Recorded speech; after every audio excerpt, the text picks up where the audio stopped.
قریب نے خبر دی اور ان سے عبداللہ بن عباس رضی اللہ عنہ نے بیان کیا کہ حجۃ الوداع میں ظہر اور عصر کے درمیان ہفتے کے دن نبی کریم صلی اللہ علیہ وسلم کنگھا کرنے اور تیل لگانے اور ازار اور رداء پہننے کے بعد اپنے صحابہ رضی اللہ عنہم کے ساتھ مدینے سے نکلے۔ آپ نے اس وقت زعفران میں رنگے ہوئے ایسے کپڑے کے سوا جس کا رنگ بدن پر لگتا ہو کسی قسم کی چادر یا تہبند پہننے سے منع نہیں کیا۔ دن میں آپ ذوالحلیفہ پہنچ گئے اور رات وہیں گزاری۔ آپ سوار ہوئے اور بیدا سے آپ نے اور آپ کے ساتھیوں نے لبیک کہا اور احرام باندھا اور اپنے اونٹوں کو ہار پہنایا۔ ذی قعدہ کے مہینے میں اب 5 دن رہ گئے تھے۔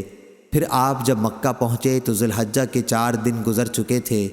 آپ نے بیت اللہ کا طواف کیا اور صفا اور مروہ کی سعی کی۔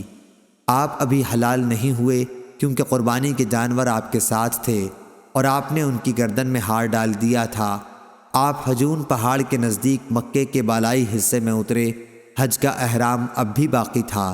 بیت اللہ کے طواف کے بعد پھر آپ وہاں اس وقت تک تشریف نہیں لے گئے جب تک میدان عرفات سے واپس نہ ہو لیے۔ آپ نے اپنے ساتھیوں کو حکم دیا تھا کہ وہ بیت اللہ کا طواف کریں اور صفا و مروہ کے درمیان سعی کریں، پھر اپنے سروں کے بال ترشوا کر حلال ہو جائیں۔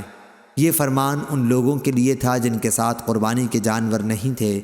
اگر کسی کے ساتھ اس کی بیوی تھی تو وہ اس سے ہم بستر ہو سکتا تھا۔ اس طرح خوشبودار اور سلے ہوئے کپڑے کا استعمال بھی اس کے لیے جائز تھا۔